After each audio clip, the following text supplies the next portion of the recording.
Welcome to Beyond the Bio with me, Sophie Milliken. In this podcast series, we are going to be delving into all of the different ways that you can raise your professional profile.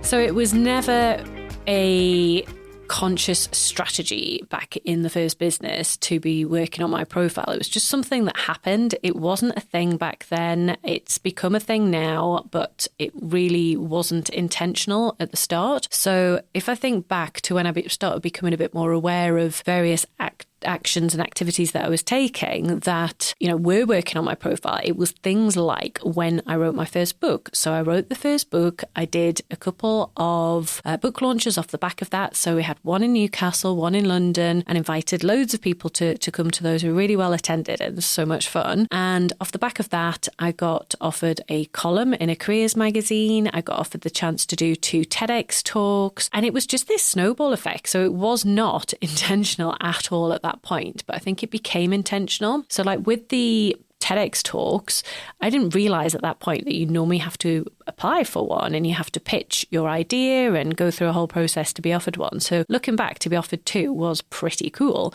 And like me, I just have this thing around saying yes to opportunities. So I said yes to the first one that I was offered and, went and did that. It was very bloody scary.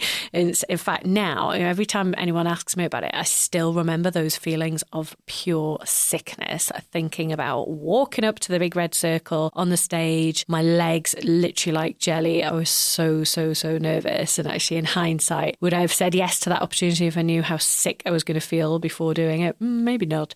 But it was so fun. And it was the aftermath, I guess, that was really cool because obviously it gets published on YouTube and you're then able to use it as a speaker show reel. After the live event itself, I had a line of people waiting to speak to me after the event. And loads of collaboration opportunities came off the back of that. So, I have a role at the moment as an ambassador for Every Child Needs a Mentor. That opportunity came off the back of the TEDx talk because the founder of that organisation waited to have a chat with me. So we've done a few things and being an ambassador for that organisation came off the back of that. So just so cool, really. And it's that snowball effect of opportunities, saying yes to them. And now, obviously, I'm a lot more strategic about the things that I say yes to and having some kind of a plan.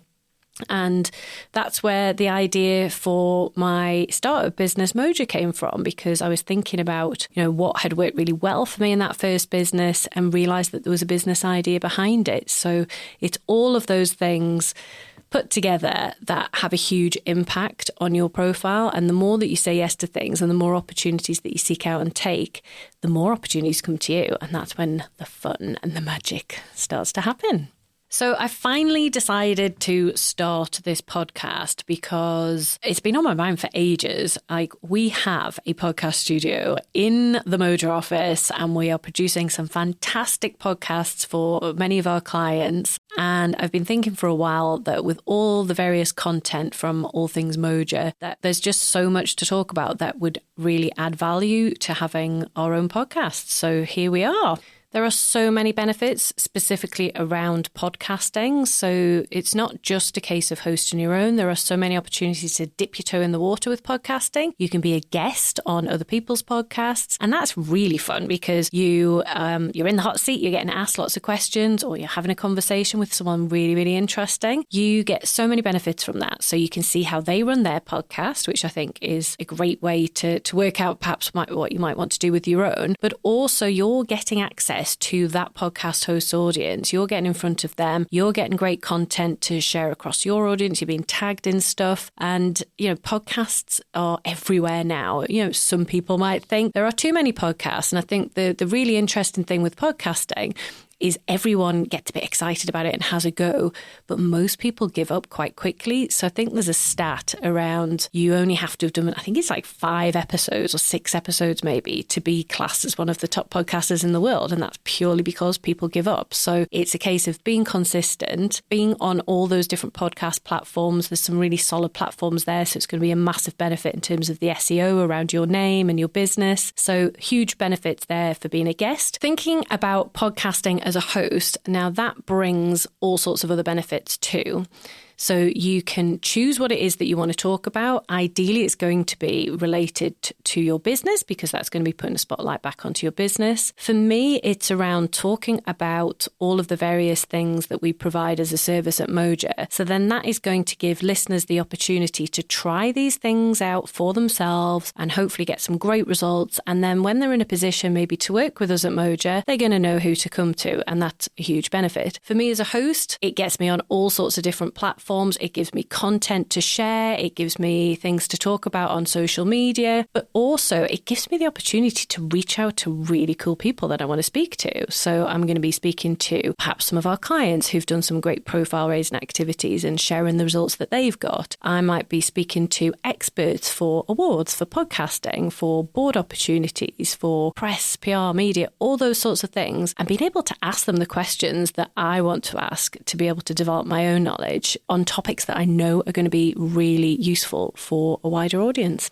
There are some people out there who are going to be understandably a bit nervous about raising their profile. So it does bring perhaps a few cons to consider as well as the benefits. So things that I hear from people that are nervous about putting themselves out there are, one, they just don't know what to say. They don't know what to share. They don't know where to start with things. And I guess that's where things like this podcast or our Moja YouTube channel will come into play and present some ideas to go with that. The other thing that I hear is a bit of an objection around profile raising is that people don't have the time. So they feel that they're spending all their time building their business, which absolutely they should. And that's why a lot of people outsource this kind of activity to an agency, or perhaps there's someone within the team that can help. But actually, a lot of it, if you wanted to do it yourself, is just around the planning, being consistent, maybe batching up content to share, those kinds of things. So there are ways that you can be crafty about it. And arguably, by raising your profile, you're actually cutting down the amount of business development activity that you need to do because you're attracting the opportunities to you. So there are benefits to be had in terms of efficiencies there. The other objection that I hear is people are worried that if they raise their profile too much, that they're going to get a load of hate back. So whether that be from trolls online or for people wondering, who do they think they are? And that, I think, is probably the concern that I would have if I'm being honest around the things that would worry me the most about raising my profile. Now, I've never experienced any of that. And I'm probably a bit lucky in that sense because I'm sure there will be a few people out there who do think, who does she think she is or whatever. And I have thought about that a bit over the years. And my feeling around it is that is going to happen. And those people are probably not hugely successful themselves, and that's why they might feel that way towards somebody who they see as being more visible. And if you're getting all the benefits that profile raising brings, then you're going to be more successful in your business, you're going to be generating more revenue, you're going to be having loads of fun opportunities coming your way. And actually, do you really give a crap that some random person is wondering who do you think you are kind of thing? And the reality is that most people are not that mean so as to say that to your face or even to be a keyboard warrior and write it online. So I think that is a genuine and real objection or concern, but actually you've just got to park it and go for it because those benefits are going to far outweigh those people. There are so many benefits of raising your profile that link directly to your business. So one of the best things is that as you become more and more known, whether it be through various things that you've appeared on, so podcasts or speaking engagements or something you've written or social media content, what that is doing is it is putting you across a variety of platforms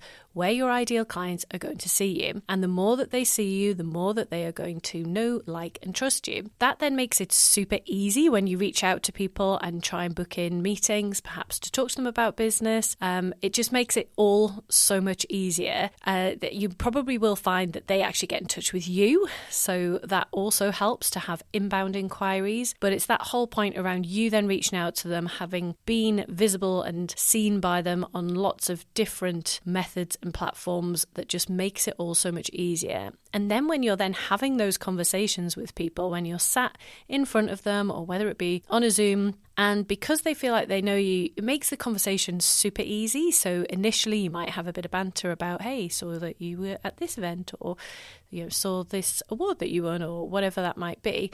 And then it just makes it easier to naturally ease into a sales conversation. So I think that raising your profile massively impacts sales and makes sales easier to do.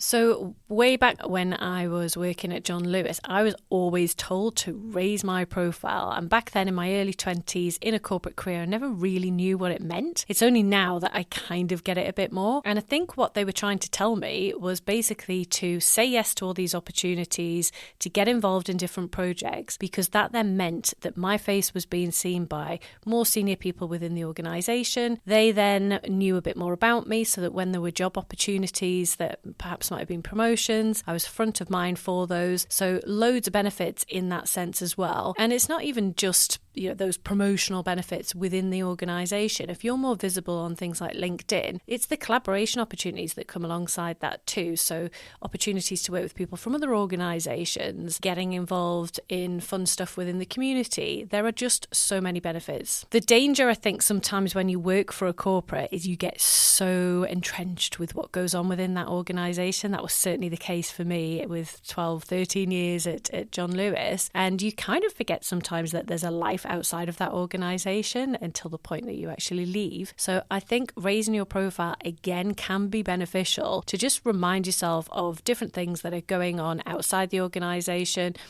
Working with other organisations will give you ideas that you can bring back into your own business. But as well, if you ever did decide to leave or you wanted to look at other opportunities, then you're going to be more well known. Having things like a well-developed LinkedIn profile is going to make it so much easier for you to get spotted by a headhunter or a recruiter when you're applying for a job. So again, more and more benefits to be had. It's so interesting when people talk about this term personal branding, and it's a term that I tend to shy away from because I think it has some negative connotations online. You think of people that are writing various posts on LinkedIn or whatever platform to become viral, to go viral, or to attract people to their creative and quirky post. And there's a whole industry out there of people writing posts for others, and they all have a bit of a similar theme to it. I know a lot of people are using AI to generate posts and things now, and it's not something that I am a fan of. I think that online presence is super, super important. It's important to be on these platforms. And for some people, it might be having a presence on every platform. For other people, it might be being absolutely outstanding on one core platform. The reality is that you can't constantly churn out great content across all platforms at a high level and have time to do actually anything else. So it's thinking about what you have time for, how you can repurpose content. And I guess out of anything, that's probably something that's quite easy to outsource. As long as you are creating the core content yourself, that would be something that you could get somebody to repurpose for you across the other platforms. So it is important to be visible on those platforms, but only when you've got something to say. You see people online who are prolific. They are literally posting all the time. If you look at someone like Gary Vaynerchuk, he is well known for smashing social media. And if you follow him on any platform, you will see he churns out content all day long. Like, there is so much of it, but he's clever because he's always got people following him with a camera. So he's constantly creating content all the time. He must have a full team that are chopping up that content for all the different platforms and putting out content in the right format on those platforms. But the reality is most of us don't get followed around all day by cameras, and we don't want to have everything documented to go online. So it's definitely a case of working out what is the right rhythm for you, when is the right time to post to your audience, what kind of content resonates, and just making sure that it's relevant, that it's interesting, that it invites some level of engagement, but that you're not just posting for the sake of it. Hopefully hopefully this intro episode has got you excited about the topics I'm going to be covering in future episodes. I'm going to be talking about awards and which ones to go for and which ones to avoid. I'm going to be sharing the best way to present your award entries. I'll be speaking to judges and organisers of awards to get their input too. I'll be looking at speaking opportunities, paid versus unpaid, how to prepare, how to find them and how to maximise those. I'm also going to be sharing thoughts and ideas around board opportunities, so whether that be for a charity or for another organisation. Alongside that, there's going to be all sorts around press and PR and media opportunities more generally. So how to find those, how to prepare for those, how to share those. I'll be looking at podcasting, how to find opportunities to guest on other people's podcasts and the benefits of hosting your own. I'll be delving into networking, the benefits of it, and how to find excellent networking opportunities both online and offline, and how to follow up. And also online presence, so which platforms to be on, how to create engaging content, and what you should be sharing. So do come back next week to see what I'm going to be talking about. And in the meantime, please like and subscribe.